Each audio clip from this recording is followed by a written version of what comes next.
Diego Falco é um psicólogo que trabalha com a linha de TCC. Ele tem uma participação bastante considerável na internet falando sobre essa linha, a psicoterapia cognitivo-comportamental. Enquanto eu gravo este vídeo, o canal dele no YouTube tem mais de 320 mil inscritos e vários vídeos com mais de 100 mil visualizações. Eu conversei com ele sobre essa forma de psicoterapia, sobre a forma dele de trabalhar utilizando-a e também sobre a sua incursão aí nas redes sociais. E ela busca trabalhar justamente com as partes cognitivas, né? Então, com a cognição dos pacientes, que envolve o quê? Envolve pensamentos, envolve crenças desse paciente, as ideias, né, que esse paciente tem sobre ele mesmo, as ideias que ele tem sobre o mundo, as ideias que ele tem sobre o futuro, sobre as pessoas de forma em geral. A gente trabalha com essas ideias que ele tem e também com os comportamentos que esse paciente tem. Normalmente são comportamentos que estão envolvidos com essas ideias, né? Então, o paciente, basicamente, isso todas as pessoas, né? Na realidade, ela tem ideias variadas sobre temas variados, sobre sua própria capacidade, sobre como o mundo funciona, como as pessoas funcionam. Por conta dessas ideias, então ele sente alguma coisa, ele tem uma emoção relacionada a isso. Pode ser uma emoção negativa, pode ser uma emoção positiva. E quando ele tem essa emoção, isso leva também a um comportamento, a uma ação relacionada a isso. Isso é o que a gente chama do modelo cognitivo. Então, onde nós temos uma situação que acontece alguma coisa na vida da pessoa, ela tem uma interpretação sobre esse evento, e isso leva a uma resposta específica. E o que gera essa resposta específica, que é uma emoção, uma resposta fisiológica, né, que é uma alteração do corpo, e um comportamento, são justamente as crenças que essa pessoa tem. É por isso, assim, provavelmente eu e você temos crenças totalmente diferentes sobre, sobre, sobre as mesmas coisas, né? sobre as Sobre os mesmas coisas. mesmos fatos, inclusive. Exatamente. Por exemplo, a gente está aqui nessa mesma situação. Se acontece de cair, assim, pifou, sei lá, pifou, alguma coisa assim. Eu posso ter uma reação totalmente diferente da sua. Né? Então, eu posso falar assim, nossa, que saco, nossa, não acredito, a internet pifou e não sei o que, e deu problema, né? E ficar muito nervoso com isso, ficar bravo por conta isso sempre acontece, isso não pode acontecer e tal. Você, por outro lado, às vezes pode ficar preocupado, sei lá, nossa, será que ele desligou na minha cara? Será que aconteceu alguma coisa? Será que ele não gostou de mim? Enfim, é coisas nesse sentido, né? Onde é uma mesma situação. Só que a maneira que eu vejo essa situação é bem diferente da maneira que você vê. Tudo isso baseado na nossa crença. Né? Por Que isso por que sua pessoas vez, falam. que por sua vez as crenças estão ligadas a vivências anteriores, né? Se uma Isso. pessoa, por exemplo, se eu tiver tido muita experiência de estar numa live e outras pessoas terem desligado, posso achar que você desligou também e nem cogitar que caiu a energia, por exemplo, aí na sua casa. Exatamente. Exatamente. As crenças, elas são formadas durante o nosso desenvolvimento. Algumas pessoas consideram que elas só são formadas durante a infância, adolescência e tal. Outras já acham que são formadas durante a vida inteira, né? Então aí é uma coisa bem variada aí. Mas basicamente é isso. Porque nós vamos tendo várias experiências. Isso mistura o quê? Mistura genética, mistura ambiente, mistura cultura, mistura as crenças dos nossos pais. Porque assim, se eu tenho uma mãe mais ansiosa, isso pode ter uma mistura tanto genética, né? Como também uma questão dela ser uma pessoa muito ansiosa. E aí ela sendo uma pessoa muito ansiosa, que se preocupa com tudo, isso gera em mim esse mesmo comportamento, esse mesmo modo de enxergar a vida. E também a questão da genética, vamos colocar assim, ela também afeta no sentido que pessoas diferentes têm tolerâncias físicas diferentes para situações. Então, se eu sou uma pessoa que, por conta da minha formação genética, eu sou mais propenso a ficar doente, eu vou ter uma crença relacionada a ficar doente, uma crença relacionada à minha capacidade de lidar com as coisas do mundo ser um lugar perigoso e tal, diferente de uma pessoa que tem uma imunidade melhor nessa questão genética. Então, também influencia dessa maneira. E é isso, aí eu vou formando essas ideias sobre mim mesmo, sobre o mundo e sobre o futuro.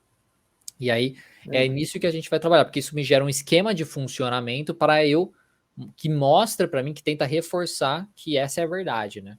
Que eu sou uma pessoa incapaz, que o mundo é perigoso, enfim. É interessante destacar que é uma investigação de pensamentos que estão mais no nível consciente da pessoa, ou seja, o próprio paciente ele pode ir acompanhando e verificando que ele tem realmente aquelas crenças. Não há necessidade de você fazer interpretações que levem uma coisa a outra conclusão muito distante, né? Supondo que aquilo ali foi transformado no inconsciente dele. O pensamento automático, né, que a gente fala, que é o pensamento inicial que vem assim, eu sou burro, eu não sou capaz, eu não vou conseguir e tal. Ele é uma coisa mais consciente, né? A gente coloca isso, né? Então ele é bem mais consciente. Só que, mesmo assim, ele não é tão consciente. Porque a maioria das pessoas, quando a gente pergunta para elas, vamos supor, um momento que a pessoa está triste ou ansiosa, e a gente pergunta o que passou na tua cabeça quando você ficou ansiosa, a pessoa vai falar, não passou nada. Eu Ela não não sabe sei. dizer, né? Ela não Ela sabe não se dizer. deu conta, né? Exatamente. Porque a gente não tem esse hábito de parar e pensar, cara, a gente não faz essa associação com o pensamento e tal. Então a gente não tem esse hábito. Então o normal é a pessoa falar que não sabe e tal. E aí a gente vai treinar ela ter essa atenção, vamos colocar assim, né? Essa atenção a esse pensamento que aparece, né? Atenção a esse pensamento para poder trabalhar com ele. Depois, conforme a gente vai trabalhando com esse pensamento, a gente vai chegando nas crenças que são mais inconscientes, vamos colocar assim, né? Elas tiveram uma origem há tanto tempo que a pessoa não sabe talvez nem precisar, né? Porque está pensando daquela forma. Exatamente. Uma coisa bem, por exemplo, às vezes o paciente ele é perfeccionista, né? Então ele tenta fazer tudo perfeito, tudo certinho e tal, mas na realidade esse perfeccionismo está ligado a uma crença de ele ser um fracassado, porque ele tem uma ideia de ser um fracassado, de ser uma pessoa incapaz, e aí por conta disso, ninguém pode saber que eu sou um fracassado. E aí o que ele faz? Ele tenta fazer tudo da maneira mais perfeita possível, para que ninguém veja que ele é um fracassado, isso na cabeça dele, né? Então, esse funcionamento, ele age há tanto tempo dessa maneira, tentando fazer tudo perfeito e tal, que ele nem tá ciente, né, que ele se vê como um fracassado. Mas aí, conforme a gente vai investigando, às vezes a gente chega justamente nessa crença. Muitas pessoas que ainda não se submeteram à psicoterapia ficam naquela insegurança de não saber o que dizer na primeira sessão. Certo. Como que você costuma trabalhar assim na primeira, segunda sessão, uma preocupação talvez de ouvir mais o paciente do que você falar, logicamente, mas de dar mais ênfase em ouvi-lo ou de deixá-lo mais à vontade? O que você se preocupa aí na primeira, segunda sessão? A primeira sessão, como sempre, o clássico é tipo, o que te trouxe aqui, né? No sentido de entender o porquê que o paciente está ali naquele momento, né? Que ele buscou a terapia. A partir disso, vou realizando alguns questionamentos para esse paciente. Porque vamos supor, esse paciente fala assim, porque eu estou muito ansioso. Aí o que eu gosto de fazer? O que é interessante? Como eu comentei que nós temos um modelo cognitivo, que são as situações, os pensamentos, né, que geram o comportamento, a emoção, eu vou fazendo questionamentos para explorar mais aquela queixa inicial do paciente. Então, é ansiedade, por exemplo. Porque eu estou muito ansioso. E aí eu vou explorar isso. Em que situações você está mais ansioso? Quando essa ansiedade aparece? O que talvez passa na tua cabeça para você sentir essa ansiedade? Que comportamento você tem relacionado a essa ansiedade? Então, numa primeira sessão, a ideia é tentar explorar um pouco mais o paciente, no sentido onde você vai tentar descobrir como essa ansiedade está afetando a vida desse paciente de uma maneira negativa, em que momento essa ansiedade aparece também. Então é uma exploração da queixa inicial, eu gosto de falar, em busca desse modelo cognitivo Porque inicial. tem pacientes que falam muito bem, né? Que conseguem falar bem de improviso, tem outros que se Sim. preparam para vir para a sessão, mas tem alguns que dão respostas muito curtas, né? Então, se você não fizer essa exploração aí, você não consegue entender exatamente o que é a queixa dele. Até mesmo porque na TCC é muito importante que o paciente ele tenha conhecimento do processo. né? Algumas outras abordagens, talvez isso não é considerado relevante, mas na TCC é importante que o paciente saiba do processo. Então, ele vai saber desse modelo cognitivo, ele precisa saber que existe esse modelo, que tem a situação, que ele tem uma interpretação, que isso gera uma emoção, que isso leva a ele a ter um comportamento que é prejudicial a ele e tal. Então, ele precisa saber disso. Então, quando a gente faz isso na primeira sessão de TCC, onde a gente vai buscar esse modelo cognitivo de uma situação do paciente, eu consigo apresentar para o paciente, no sentido, olha só, então você está me falando que é assim que você funciona? Então, quando você está nessas situações, você costuma interpretar isso dessas situações, isso leva você a ter essa emoção e ter esse comportamento, é assim mesmo? Aí o paciente fala assim, nossa, é assim mesmo que eu funciono, faz todo sentido.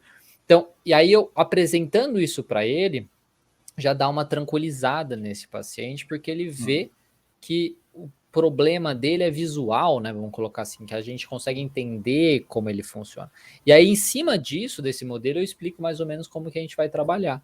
Que aí não tem muito segredo, é questão, a gente vai trabalhar então com esses pensamentos, e a gente vai trabalhar bastante com esses comportamentos também que você está tendo. Evitar o uso de comportamentos que te prejudicam, trabalhar, questionar esses pensamentos, vendo se eles são funcionais ou não, tentar alterar eles, né? Tentar trocar, focar em pensamentos mais funcionais, mais realistas. Não é pensamento positivo, é pensamento realista, né? A gente tem que usar evidências para chegar lá, né? E ao mesmo tempo que a gente pode talvez trabalhar na situação, dependendo do caso, se não for uma esquiva, né? Do paciente. Então, basicamente, numa primeira sessão, é isso que a gente costuma fazer. É mais coletar dados para o paciente, ao mesmo tempo que a gente coleta e mostra para ele, dentro da TCC, como que a gente vê esse funcionamento e como que a gente pode ajudar ele, para mostrar para ele que, olha, eu sei como te ajudar. E você acha importante averiguar se o paciente teve já experiência anterior com psicoterapia e que tipo foi, e o que deu certo, o que deu errado, né? Talvez para você não tentar exatamente uma coisa que já foi tentada antes e ele não gostou, alguma coisa assim? Eu acho que é totalmente relevante, porque isso entra numa uma coisa que também eu acho que é bacana fazer na primeira sessão, que é trabalhar com as expectativas do paciente. Então, se ele já teve uma experiência, ou também não, porque às vezes ele nunca teve experiência, mas ele tem uma ideia de como é, né, a psicoterapia, porque às vezes viu em filme, né, viu em série e tal. Então, às vezes ele tem uma ideia de como é, ou ele já teve a experiência de uma psicoterapia. E aí, então ele vai ter expectativas bem específicas a respeito de como vai ser esse processo. Às vezes ele viu um vídeo na internet que falou também, né? Então, ou às vezes ele foi encaminhado por psiquiatra, o psiquiatra tem mania de falar que, porque a TCC vai ser apenas, às vezes, 10 sessões e não sei o quê. E aí, é uma coisa que às vezes você precisa, então, saber quais são essas expectativas do paciente para trazer para a realidade. Para mostrar para ele assim, olha, essa questão de 10 sessões, por exemplo, isso é uma coisa que foi feita em pesquisas, mas pode realmente funcionar? Pode para sintomas específicos. Agora, se você já tem uma comorbidade, você tem depressão e ansiedade, se você quer trabalhar com essas duas coisas, não vai ser 10 sessões que você vai lidar com tudo isso. A gente está falando de coisas específicas, um sintoma específico, um grupo de sintomas e tal, e com um foco muito grande.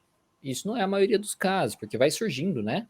Outras coisas que acontecem diferente na semana do paciente, que quer começar a falar sobre aquilo, então a gente precisa trazer essa expectativa. Então, às vezes ele fez um outro processo de terapia, e aí fazer essa pergunta para ele é realmente muito importante para a gente veja as expectativas. Porque às vezes ele fala assim, porque o outro psicólogo fazia isso, tal, eu não gostava, aí você vai explicar, ou no sentido, às vezes, o porquê que o psicólogo fazia aquilo, né? Por exemplo, vamos supor que na TCC a gente tem o plano de ação, né? Que é a tarefa de casa, né? Então vamos supor que ele falava assim, porque eu ia lá no outro psicólogo e ele ficava me falando, a gente ficava passando tarefa de casa para eu fazer, eu não gosto disso. Aí eu vou falar assim, olha, mas a tarefa de casa ela é importante por conta disso, disso, disso. Então eu vou explicar para ele o porquê que isso é relevante de ser feito, para trabalhar com essa expectativa dele. Porque eu também tenho que trabalhar com a realidade, não dá para ser simplesmente com o paciente, não, vou fazer tudo o que você acha que é melhor para você e não. Senão ele vai conduzir a técnica, né? Exatamente, é uma mistura do que ele quer com o que ele precisa. Exatamente. Então, trabalhar com essa expectativa e com as experiências que ele teve com outros profissionais é válido também, mas sempre tentando trabalhar com a expectativa dele. Porque às vezes o paciente ele não está gostando da terapia, mas ele fica sem jeito de falar, de reclamar, né, de expor ali o Isso. descontentamento dele, e isso leva até um abandono em algumas questões que talvez pudessem ser contornadas. E aí, quando você pergunta de uma terapia passada, ele se sente mais à vontade para, digamos assim, falar mal do profissional antigo. E aí você identifica ali, ó, mas ele está reclamando de uma coisa que eu faço também. E aí é Sim. necessário você ver se aquilo pode ser eliminado ou se você tem que explicar para ele o porquê daquilo desagradável continuar com você também, né? Exatamente. Além disso, por isso que é tão importante, uma coisa que a gente estimula bastante na TCC, só que infelizmente, mesmo sendo estimulado, não são todos os profissionais que fazem. Isso eu vejo até com os meus alunos assim, e é até interessante, que é o pedir o feedback. No final de toda a sessão de TCC, a gente estimula que seja pedido feedback. Como foi a sessão para você? Como que está sendo a terapia para você? Alguma coisa que te incomodou? Alguma coisa que você gostaria que fosse diferente, tal? Então, fazer esse processo estimula o paciente também a ver que ele faz parte disso, que a opinião dele importa e que você vai estar, digamos assim, aberto a escutar ele e, quem sabe, fazer adaptações para o caso dele. Então, esse pedido do feedback ele é muito importante, tanto para o paciente, por conta disso, ajuda a ter uma melhor relação terapêutica também, como também para o profissional. Por quê? Porque tem muito profissional que às vezes fica, ai meu Deus do céu, eu não sei se eu estou ajudando o paciente e tal. E aí, quando eu estimulo, cara, pede o feedback. Aí eles veem que, na verdade, está ajudando, porque daí eles perguntam para o paciente, nossa, não, me ajudou muito por conta disso. Aí, vindo da boca do paciente, eles falando isso, é uma coisa que ajuda o profissional a se tranquilizar também. Então, na TC a gente estimula isso mesmo, sabe? De buscar o paciente. É isso que eu tô falando, a gente vai realizar adaptações sempre que necessário. Qualquer forma de adaptação, até mesmo a tarefa de casa, mas sempre deixando claro o porquê que existia aquilo, porquê que é importante, e não deixando 100% adaptação, porque tem que ser parte o que o paciente quer, parte o que o paciente precisa, né? Muitas vezes é tipo assim, é querer tomar um remédio ruim. Ah, eu não quero tomar esse remédio, mas você precisa tomar. Você quer melhorar? É o remédio que você tem que tomar. Comecei te fazendo uma pergunta sobre a fase inicial da psicoterapia e uma agora sobre a fase final, aquele momento em que está praticamente encerrada ali uma abordagem de alguma questão e com relação aí à observação de resultados, né? Certo. Porque você tem que chegar em algum momento e você verificar se aquilo que você fez deu certo, se melhorou alguma coisa, se não melhorou nada, para você tentar uma nova forma de trabalhar ou dizer que já, por enquanto, está legal. Sim. Como é que você faz para observar esses resultados assim? É difícil de objetivar, né? Não, na verdade tem duas formas assim mais comuns, né? A primeira aliás, três, né? Contando o feedback também que eu comentei, né? Porque a primeira coisa é meta. Então, se você tem uma meta específica, vamos pensar de uma meta bem clássica. Ah, eu quero emagrecer. Quanto você quer emagrecer? Eu quero emagrecer 10 quilos. Então, é uma coisa muito clara para a gente saber que a gente chegou nesse resultado, né? Tipo, a meta. E aí a gente vai fazendo uma avaliação, reavaliação dessas metas, mostrando o paciente, ó, onde a gente está, né? A gente está perto da meta, a gente está longe. O que a gente fez? Isso é muito importante para o processo de alta. O que a gente fez de diferente ou está fazendo de diferente para te ajudar? O que a gente fez que não deu certo, sabe? Todo esse processo para entender por que ele está conseguindo. Então, por exemplo, as metas já é uma forma interessante da gente fazer, porque daí a gente sabe onde a gente está em relação à meta. A gente estava aqui, a gente quer chegar aqui. Tá, se eu tenho muito claro onde eu estava e onde eu quero chegar, aí no processo do tratamento, eu vou fazendo algumas sessões, né, para saber onde que eu estou em relação a essa meta. E esse processo ajuda. Outra coisa, a outra coisa é justamente a avaliação do humor, que no começo de toda a sessão também é estimulado que a gente faça essa avaliação do humor do paciente. Seja utilizando algum inventário, alguma escala, que a gente pode encontrar em livros, pode encontrar em artigos, ou de avaliações psicológicas também, como, por exemplo, o inventário Beck, de ansiedade, depressão e tal. Quando eles estiverem validados, né? Tipo, possíveis de ser utilizados por conta do CRP e tal. Mas fora isso, a gente pode utilizar o de livros e tal. Ou a gente simplesmente pergunta, de 0 a 10, como foi sua ansiedade essa semana? Sendo 10, o pior de ansiedade já sentiu na vida, e 0 nada. Então a gente vai fazendo isso toda semana, onde a gente consegue no final, né, de um tempo, num olhar maior assim, a gente vai ver um gráfico, se esse paciente está melhorando, se esse paciente está piorando, e também pontuações, né? Então, às vezes, vamos supor que o paciente está melhorando, né? Então, está caindo o número de ansiedade dele, né? Só que aí teve um dia que teve um pico. Aí a gente vai investigar o que aconteceu naquele dia, né? Ou quando aconteceu o pico, né, de ansiedade naquela semana, o que foi diferente? O que o paciente fez? O que o paciente deixou de fazer? Então, é uma coisa... E o que ele fez de novo para baixar a ansiedade dele? Então, todo esse processo ajuda a gente a saber o que foi feito, o que pode ser diferente, o porquê que não está dando certo. Porque se a gente vê realmente está estagnado ou está piorando, né, está aumentando a ansiedade dele, ou a depressão e tal, não está indo para o caminho certo. Então, essas formas, até mesmo o feedback, como eu comentei, né, de perguntar como está sendo para você, como está sendo para você tanta sessão, como está sendo o tratamento como um todo. Fazer esse tipo de pergunta ajuda a gente a saber onde a gente está, para saber se a gente precisa fazer alterações. E é completamente normal, né? Nada vai ser perfeito, cada paciente é de um jeito. Da mesma forma que com o medicamento psiquiátrico, uma pessoa pode tomar lá estalopram, não deu certo para ela, ela vai lá, precisa trocar até achar um medicamento que é adequado para ela. Outra pessoa pode tomar o primeiro remédio lá, o estalopram, e dá certo para ela. Então é uma coisa muito variada. Então no processo de terapia é a mesma coisa. Uma estratégia que eu vou usar com um paciente não necessariamente vai funcionar com outro paciente, mesmo que seja o mesmo transtorno.